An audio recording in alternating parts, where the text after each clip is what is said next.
जय हिंद। आज हम बात करते हैं सत्य और अहिंसा क्या होता है, दूरदर्शी सोच क्या होती है।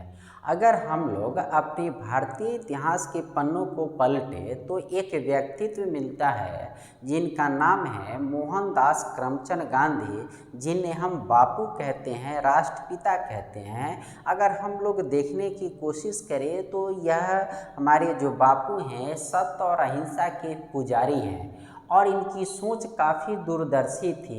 और सत्य, अहिंसा और दूरदर्शी सोच होने की वजह से ही भारतीय आज़ादी में इनका अहम रोल रहा और भारत को आज़ाद करा पाए। तो हम देखते हैं कि ये तीनों सत्य, अहिंसा और दूरदर्शी सोच क्या है। तो इसको जानने के लिए पहले हम लोग चलते हैं गांधी जी के कुछ कामों को देखते हैं, उनसे जुड़ी हुई कुछ बातों को देखते हैं और उसी उदाहरण से हम यह जानेंगे कि सत्य क्या है, अहिंसा क्या है और दूरदर्शी सोच क्या होती है। और ये अगर आप तीनों आपके अंदर भी है तो आप भी काफ़ी सफल इंसान हो सकते हैं अपने जीवन में। तो हम लोग अगर देखें तो हम लोग इस बात को समझने के लिए गांधी इरविन समझौता जो 5 मार्च 1931 को हुई थी, एक उदाहरण मैं ये लूँगा। दूसरा पूना पैक्ट 24 सितंबर 1932 को हुई थी, दूसरा उदाहरण मैं ये लूँगा। तीसरा उदाहरण कांग्रेस का त्रिपुरी अधिवेशन 1939 में सुभाष चंद्र बोस के जो हैं वो जीतते हैं, अध्यक्ष बनते हैं और फिर वो बाद में रिजाइन देते हैं। ये तीनों उदाहरण से हम समझेंगे कि गांधी जी यहाँ पर अहिंसा का सहारा क्यों लेते हैं, क्यों ये बात करते हैं, क्या होती है यहाँ पे दूरदर्शी सोच क्या होती है। ये बहुत सारी बातों को हम लोग यहाँ पर देखते हैं।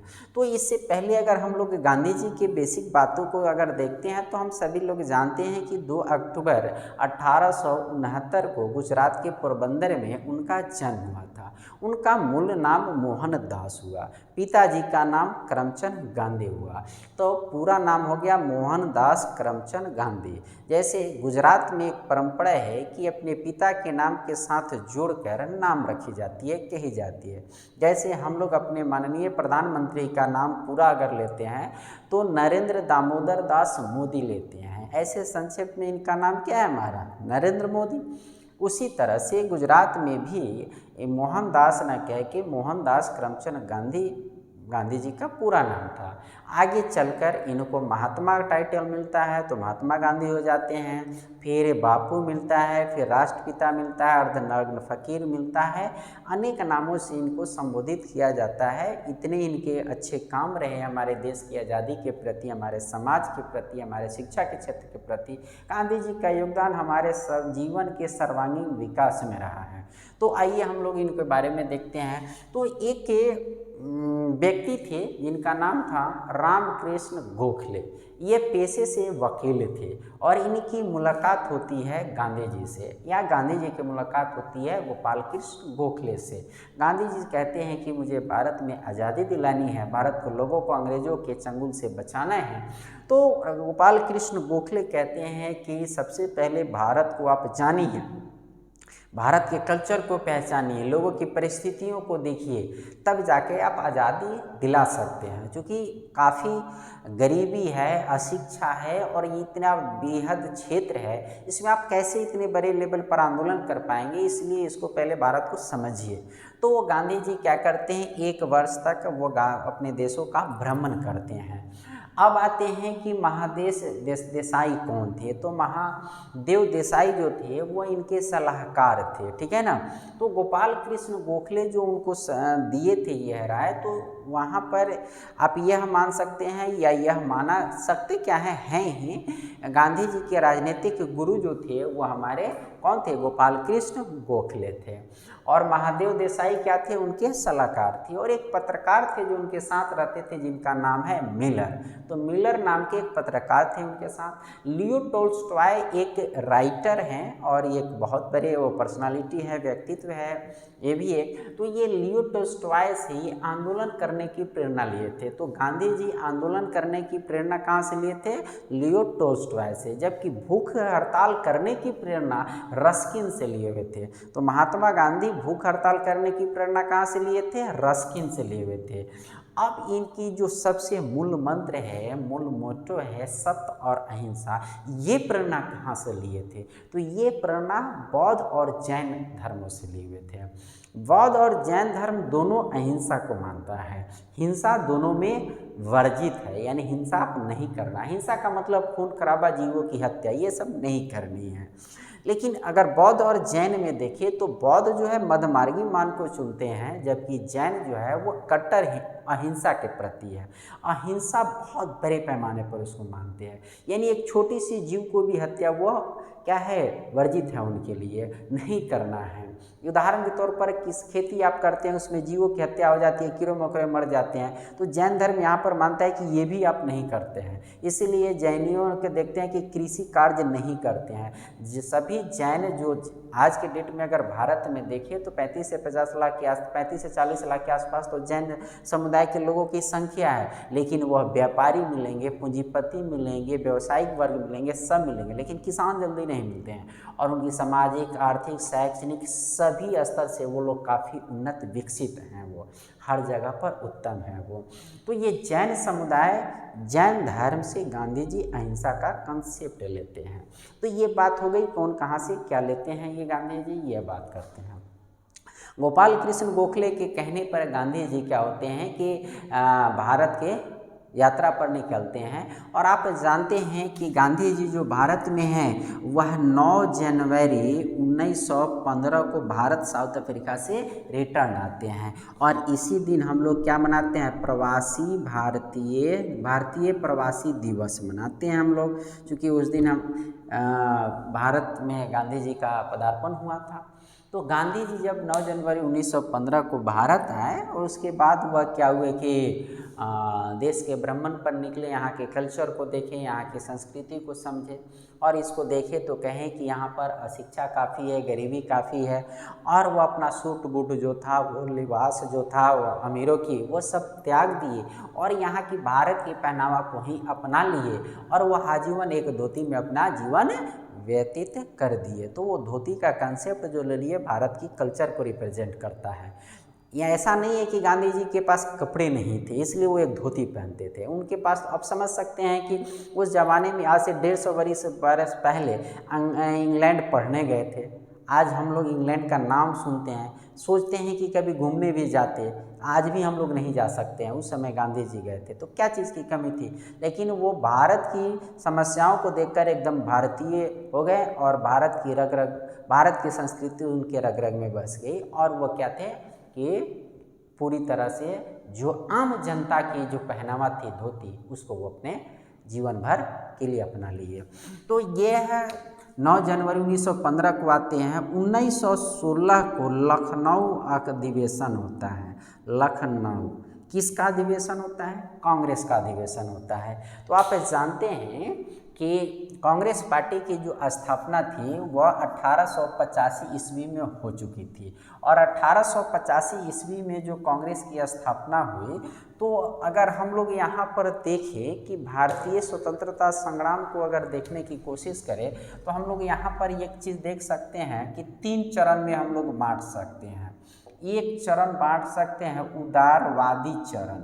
उदारवादी चरण 1885 से 1905 तक के काल को हम लोग भारतीय स्वतंत्रता के 1885 से 1905 के बीच के काल को हम लोग मान सकते हैं कि यह उदारवादी काल था। उदारवादी काल का कहने का मतलब क्या है कि आप यहाँ पर यह देख सकते हैं कि यहाँ पर जो है कि यहाँ पर हम भारत के जितने भी क्या थे, हमारे आज़ादी के लिए लड़ने वाले लोग जो थे, जितने भी व्यक्ति स्वतंत्रता के लिए लड़ रहे थे, वो सभी लोग अंग्रेज़ों के पास से जाते थे, अंग्रेज़ों से याचना करते थे, अधिकारियों से कहते थे कि भाई हमको आज़ाद कर दो, हमारा शोषण नहीं करो। ये उदारवादी चरण था। उसके बाद जो हम दूसरा चरण अगर हम लोग देख सकते हैं तो उग्रवादी चरण देख सकते हैं, ठीक है ना। 1905 से आपका देख सकते हैं 1915 तक ये वह चरण थे जिस समय हमारे स्वतंत्रता सेनानियों का यह कहना था कि हम तुमसे आज़ादी छीन लेंगे, हिंसा के आधार पर या जिस तरह से हो। यानी ये लोग खून खराबा भी करते थे, अंग्रेज अधिकारियों को, अंग्रेज सैनिकों को, अंग्रेज व्यक्तियों को हत्या करना, ये सब चीज़ें थे। जिसमें हमारे बहुत सारे एक से एक गरम दल के हमारे नेता हुए और वो लोग थे। उसके बाद तीसरा को अगर हम लोग कह सकते हैं तो वो कह सकते हैं गांधी युग कह सकते हैं। और गांधी युग 1915 से 1948 तक चला, ठीक है ना। ये 1948 तक चला जो गांधी युग, यह गांधी युग यह कह सकते हैं कि गांधी के आगमन से जो शुरू होता है और उसके बाद जो हमारा है वह आगे तक चलता है, और यह पूरा गांधी जी के इर्द गिर्द ही घूमता है। यानी यहाँ पर जो भी आंदोलन होते हैं, जो भी घटनाएं घटती है, उसके सबके केंद्र में गांधी जी रहते हैं। तब यहाँ से हमारा गांधी युग समाप्त आरंभ होता है। अब इस गांधी युग में हम शुरू करते हैं कि किस तरह से गांधी जी पदार्पण करते हैं। गांधी जी 1916 के, ठीक है ना, लखनऊ अधिवेशन में, कांग्रेस का लखनऊ अधिवेशन में गांधी जी शामिल होते हैं। कांग्रेस के 1916 के लखनऊ अधिवेशन में हमारे बिहार से कुछ व्यक्ति जाते हैं। राजकुमार शुक्ल जो मोतिहारी चंपारण क्षेत्र के एक जमींदार हुआ करते थे, और यहाँ पर अंग्रेज़ों ने एक किसानों के प्रति काफ़ी शोषणपूर्ण रवैया अपनाया था कि नील की खेती करवाता था, जिसको 3 कठिया प्रथा कहते हैं, ठीक है। तो ये 3 कठिया प्रथा से किसानों का बहुत शोषण हो रहा था। तो राजकुमार शुक्ल और उनके बहुत सारे सहयोगी सभी लोग मिलकर गांधी जी से आग्रह किए कि आप चंपारण चलिए और अंग्रेज़ों के इस शोषण से हम लोग को मुक्ति दिलाइए। तो गांधी जी इस बात पर उतना ध्यान नहीं दिए, सोचे कि अच्छा होगा चलेंगे हम। जबकि गांधी जी के बारे में तो यहाँ के लोगों ने सुन रखा था कि साउथ अफ्रीका में ये किए थे, वो किए थे, ऐसे अंग्रेज़ों को हरा दी, ये सारी बातें वो जानते थे। तो गांधी जी से बार बार रिक्वेस्ट किया गया वहाँ पर, तब उन्होंने कहा कि ठीक है हम बिहार की तरफ चलेंगे तो हम वहाँ पर आ जाएंगे। तो 1917 में गांधी जी पहुँचते हैं कोलकाता अधिवेशन, उस समय कलकत्ता नाम था। 1917 में कलकत्ता अधिवेशन कांग्रेस का हो रहा था, वहाँ पर पहुँचते हैं। वहाँ पर फिर राजकुमार शुक्ल और अपने मित्रों के साथ पहुँचे रहते हैं और फिर आग्रह करते हैं। तब गांधी जी को यह लगता है कि नहीं अब चलना पड़ेगा, लगता है कि विकट परिस्थिति है। तब वहाँ से वह गांधी जी 1917 में कहाँ आते हैं, चंपारण आते हैं। और चंपारण आते हैं तो वहाँ पर क्या करते हैं, किसानों को संबोधित करते हैं वो, और किसानों को संबोधित करते हुए कहते हैं कि ठीक है डीएम ने ऐसा किया है तो हम डीएम से देख लेंगे, हम लोग ऐसे कर ले। अब ये गांधी जी के बातों से लोग बहुत प्रभावित हुए कि कैसे देख लेंगे, कैसे कर लेंगे, इतना गांधी जी करे। बहुत लोग प्रभावित हुए और गांधी जी के साथ हो गए। और गांधी जी बैरिस्टर थे। बैरिस्टर का मतलब होता है सुप्रीम कोर्ट का वकील, यानी सबसे बड़े कोर्ट के सबसे बड़े वकील को बैरिस्टर कहते थे। यानी कह सकते हैं बहुत बड़ा वकील कह सकते हैं कॉमन भाषा में। तो ये बहुत बड़े वकील थे। तो वहाँ पर किसानों के समस्याओं को देखते हुए और समझते हुए वहाँ पे अंग्रेज़ों से भूख हड़ताल करके और बहुत सारे कार्यक्रमों से होते हुए गांधी जी 3 कठिया प्रथा से मुक्ति दिला दिए किसानों को। अब ये हम पूरा डिटेल नहीं बता रहे हैं क्योंकि हमारा कहीं टॉपिक और जाना है। तो यहाँ पर क्या करते हैं कि वह आज़ादी दिला देते हैं किसानों को इस 3 कठिया प्रथा से। किसान बहुत खुश हो जाते हैं। फिर अहमदाबाद में मजदूर आंदोलन, खेरा मजदूर आंदोलन वगैरह सब होती है। अब ये सब करते हुए गांधी जी की ख्याति बढ़ती चली जाती है। और ये जो शुरू होती है, इसलिए आपको पढ़ते हैं ना कि भारत में कि गांधी जी पहला सत्याग्रह कहाँ से किए, तो चंपारण से किए। तो ये सब करते करते फिर क्या होता है कि 1919 में क्या होता है कि आपका रॉलेट एक्ट आता है। रॉलेट एक्ट के विरोध में भी बहुत सारे होती है। फिर गांधी जी का असहयोग आंदोलन होता है। ये सब बहुत सारे आंदोलन होते रहते हैं और गांधी जी क्या होते हैं, आगे बढ़ते रहे। अब एक घटना का जिक्र करके मैं इस पर आऊँगा, 1919 का मार्ले मिंटो सुधार, भारत शासन अधिनियम 1919, जिसको मार्ले मिंटो सुधार के नाम से जाना जाता है। इसमें क्या किया गया था कि मुसलमानों के लिए पृथक चुनाव, ठीक है ना, मुसलमानों के लिए अलग चुनाव क्षेत्र आरक्षित कर दिए गए थे। अर्थात भारत को अंग्रेज़ों ने पहली बार यहाँ से तोड़ दिया था और यहाँ पर वे जो बीज डाला यही चल के आगे भारत के विभाजन का भी कारण बनता है। यानी यहीं से इसकी शुरुआत हो जाती है भारत और पाकिस्तान की, एक तरह से समझिए। यानी यह हिंदू मुस्लिम में दरार रख दिया। तो यहाँ पर 1919 में अंग्रेज़ों ने चाल करके हिंदू मुस्लिम एकता को तोड़ दिया था और मुसलमानों के लिए पृथक निर्वाचन क्षेत्र घोषित कर दिया था। अब यही आगे चल के फिर ये अंबेडकर के साथ करने की कोशिश करते हैं। तो अंबेडकर के साथ करके यानी दलितों को भी तोड़ने की कोशिश करते हैं। तो आप जानते हैं कि गोलमेज सम्मेलन हुआ था इंग्लैंड में, गोलमेज सम्मेलन। तो ये गोलमेज सम्मेलन जो हुआ उसमें गांधी जी दूसरे गोलमेज सम्मेलन में इंग्लैंड शामिल होने गए और वहाँ पर एक बात से विरोधाभास हुआ, जिससे ये गोलमेज सम्मेलन छोड़कर चल दिए कि अंबेडकर तीनों गोलमेज सम्मेलन में भाग लिए और उन्होंने दलितों के लिए ठीक इसी तरह से आरक्षित सीट की मांग किए हुए थे, जो अंग्रेज़ों ने मान लिया था। लेकिन गांधी जी इस चीज़ को नहीं माने और वहाँ से रिटर्न आ गए। वहाँ से रिटर्न आने के बाद भारत में जो थे ये हमारे गांधी जी आगे अपना क्या किए कि बढ़ रहे थे।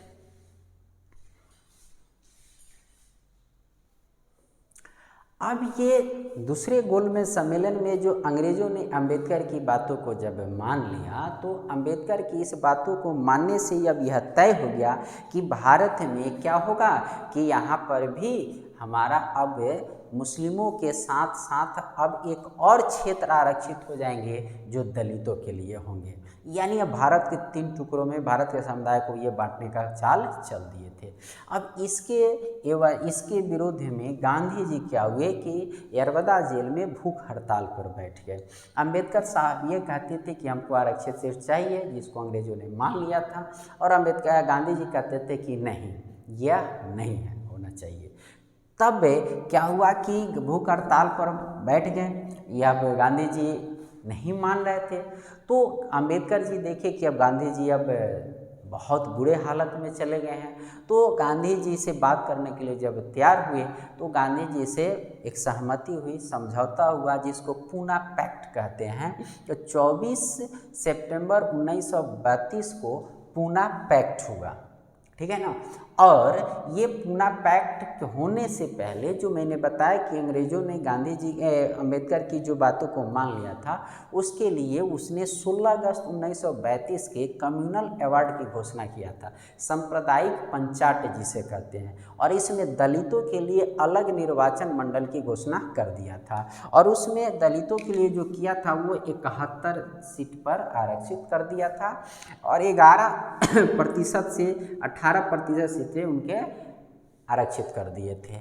अब इसमें क्या होता है, ज़रा इस चीज़ को समझिए।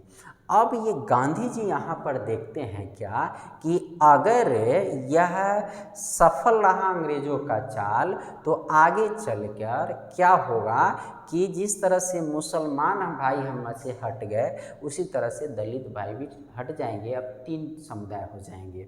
तो ये नहीं होना देना चाह रहे थे गांधी जी।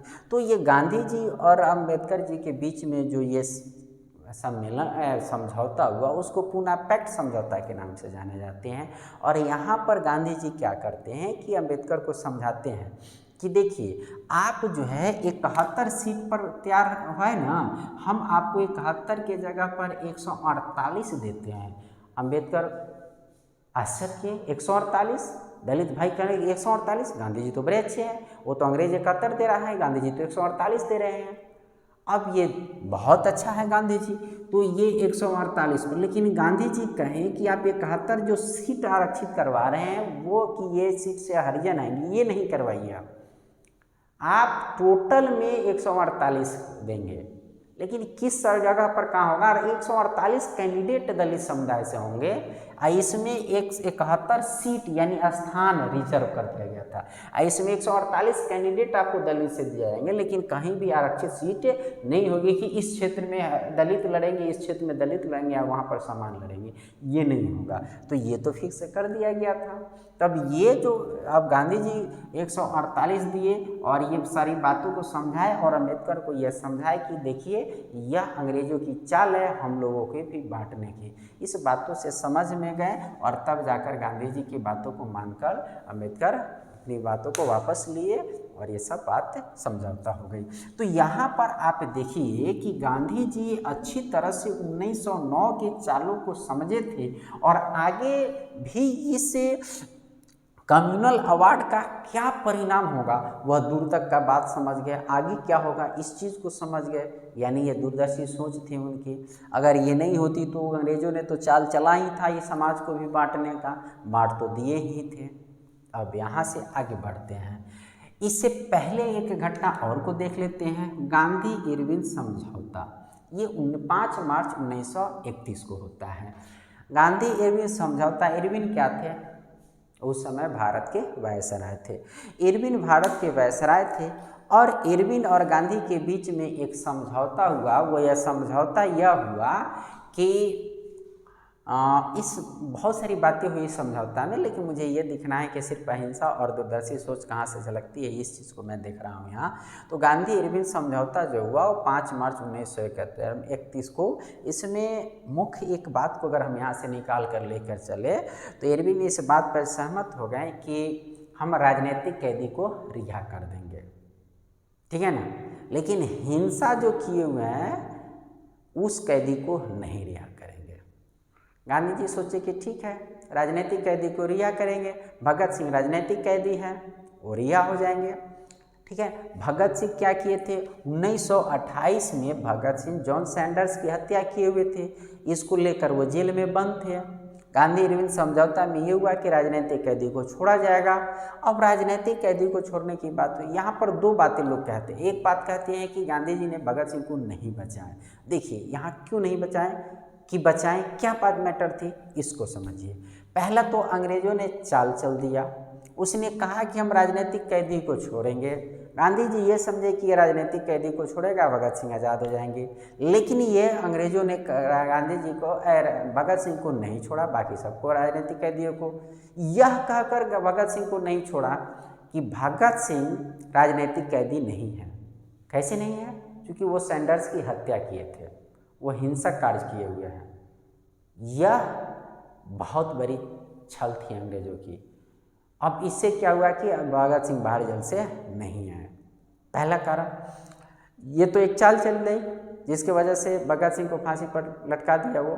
दूसरा बात कि गांधी जी अगर पैरवी करते, उतने बड़े बैरिस्टर थे, तो फिर ये एक बात हो जाती है कि इनकी सत्य और अहिंसा की पॉलिसी क्या हो गई। यानी उस समय हत्या किए हुए थे सैंडर्स में और अंग्रेज़ों के पास कोई सबूत भी नहीं था, लेकिन फिर भी जान तो रहे थे कि वही लोग हत्या किए हैं, लेकिन सबूत नहीं थे। फिर भी अंग्रेज़ों ने ज़बरदस्ती उनको फांसी के तख्ते पर लटका दिया। अब गांधी जी इसको लड़ते तो यहाँ पर एक यह मैसेज आया था कि गांधी जी कहते हैं कि हम अहिंसा अहिंसा है, लेकिन ये भी तो हिंसा का ही साथ दे रहे हैं। तो यहाँ फिर ये दूरदर्शी सोच यहाँ इनका प्रभावित, तो आगे चल के ये हिंसा की बदौलत हिंसा को अगर अपना लेते तो फिर इनका अहिंसा का रास्ता नहीं रहता। तो फिर यही हमारा जनमानस का था कि ये भी वही निकले। ये दो पॉइंट होगा। तो यहाँ पर भी आप देखते हैं कि हिंसा का वो साथ नहीं देते। एक सवाल यहाँ पर उठता है कि क्यों आखिर वो हिंसा का साथ नहीं दिए, क्यों नहीं वो हिंसा को अपना लिए। अब एक ज़रा गौर से इस चीज़ को समझिए। देखिए, एक हिंसा करने वाले व्यक्ति को कानूनी जो धाराएं हैं उसको लगाकर उसको जेल में बंद किया जा सकता है या फांसी पर लटकाया जा सकता है। अगर हम हिंसा करेंगे, क्या करेगा हिंसा का? सरकार के पास, अंग्रेज़ों के पास क्या थी? सेना थी, कोर्ट थे। वो क्या करेगा? आपको अरेस्ट करेगा, कोर्ट में सज़ा सुनाएगा और फांसी पर लटका देगा। आप हिंसा करिएगा, पकड़ेगा, अरेस्ट करेगा, सज़ा सुनाएगा, फांसी पर लटका देगा। इस तरह से करते करते सारे आंदोलनकारी तो फांसी पर लटक जाते हैं। तो फिर देश की आज़ादी कैसे मिलेगी हिंसा का अगर रास्ता अपनाते हैं तो ये गांधी जी अच्छी तरह से समझते थे कि अगर हिंसा का रास्ता अगर हम अपनाएंगे तो अंग्रेज क्या करेंगे कि वह कानूनी रूप से हमको क्या करेंगे? ख़त्म कर देंगे। इसलिए गांधी जी कभी भी अहिंसा को ही अपनाते थे, हिंसा का सहारा नहीं लेते थे। क्योंकि गांधी जी अच्छी तरह से जानते थे कि हिंसा करेंगे हमको अरेस्ट करेगा, फांसी पर लटका देगा। बहुत अच्छी तरह से जानते थे। अब एक और उदाहरण समझते हैं। त्रिपुरी एक जगह है मध्य प्रदेश में, तत्कालीन मध्य प्रदेश त्रिपुरी एक जगह है। वहाँ पर 1939 में कांग्रेस का अधिवेशन जो हुआ था, उस समय कांग्रेस का जो अध्यक्ष की चुनाव हुई थी, तो उस समय दो कैंडिडेट थे, समझिए एक तरह से। एक गांधी जी के तरफ से समर्थित कैंडिडेट थे, पट्टा भाई सीतारामैया, इनको गांधी जी सपोर्ट कर रहे थे, जबकि सुभाष चंद्र बोस भारी मतों से कांग्रेस का अध्यक्ष का पद जीत जाते हैं। कांग्रेस का अध्यक्ष का पद जीत जाते हैं। अब यहाँ पर ये लोग शिकायत करते हैं कि गांधी जी सुभाष चंद्र बोस जैसे इंसान का क्यों विरोध कर रहे थे, पट्टा भाई सीतारामैया को क्यों जिताना चाह रहे थे। यहाँ पर कोसने से अच्छा है कि इसको एक चीज़ को समझिए जरा गौर से। गांधी जी का यह मानना था कि अगर देश को आज़ाद कराना है तो कांग्रेस संगठन जो है, यानी कांग्रेस पार्टी है, उसका जिंदा रहना आवश्यक है। क्योंकि उस समय कांग्रेस इकलौती पार्टी थी जिसके तहत सभी आंदोलनकारी एक समूह में बंधे हुए थे, एकता में पिरोए हुए थे और आज़ादी की लड़ाई लड़ रहे थे। अब नहीं चाहते थे कि कांग्रेस खत्म कर दे। कैसे खत्म कर देता? अगर उस समय कांग्रेस में गरम दल के लोगों का प्रभुत्व बढ़ जाता, उग्रवादी लोगों का जो हिंसात्मक रूप से पेश आते थे अंग्रेजों के साथ, तो क्या होता? तो यह होता कि अंग्रेज जो है ना, हिंसा के आधार पे उस कांग्रेस पार्टी को ही बैन कर देता, और जब वो पार्टी बैन हो जाती तो फिर आगे लड़ाई लड़ना मुश्किल हो जाता, फिर हम आगे बढ़ नहीं पाते। इसलिए वो किसी तरह से गांधी जी चाहते थे कि कांग्रेस पार्टी बची हुई रहे और ये आंदोलनकारी भी बचे हुए रहे, तब हम आगे की लड़ाई लड़ेंगे। देखिए ये कितने दूर की वो सोचते थे। यहाँ पर अहिंसा का भी वो किस तरह से पुरजोर समर्थन करके और दूर कितना तक सोचते हैं वो आगे, ये दोनों पॉइंट देखिए आप। तो यहाँ पर क्या किए कि सुभाष चंद्र बोस साहब जो थे वो जीत तो गए। बाद में 1939 में ही, अप्रैल 1939 में वह इस्तीफा देते हैं और फॉरवर्ड ब्लॉक के गठन की घोषणा करते हैं। फॉरवर्ड ब्लॉक एक संगठन की गठन की घोषणा करते हैं। तो ये गांधी जी सुभाष चंद्र बोस को भी यहाँ पर समझाते हैं कि अभी कांग्रेस का कोई भी ऐसे व्यक्ति का अध्यक्ष बनना उचित नहीं होगा जो गर्म दल से बिलोंग करते हो, क्योंकि वो हिंसा कार्रवाई के आधार पर क्या करेगा, बैन करेगा अंग्रेज। तो और हमको आज़ादी चाहिए देश की। अब यहाँ पर देखिए जितनी भी बातें मैं गांधी जी के बारे में बताया, इस सब को आप ये गुना भाग करके देख सकते हैं कि 1915 से लेकर 48 तक कितनी लड़ाइयाँ लड़े, कितनी बार झेल गए, कितने यातनाएं सहे, कितनी परिस्थितियों से गुजरे, कई बार हार मिली, फिर भी कभी रुके नहीं। वो आगे वो कितना सोचते थे, कैसे कैसे प्लानिंग करते थे, कितनी पैनी नज़र रहती थी उनकी हर घटना पर, हर घटना के प्रति वो कितने सजग रहते थे, सोचते थे। और अहिंसा को किस तरह से वो अपने जकड़े हाथों में पकड़े रहे, अहिंसा के रास्ते को कभी नहीं छोड़े, हिंसा के रास्ते पर वह कभी नहीं गए। और कितना दूरदर्शी सोच था कि वो आगे की बातों को, परिणामों को सोचकर, और तब जाके इन सारे उनके अथक प्रयासों से ही हमारा देश आज़ाद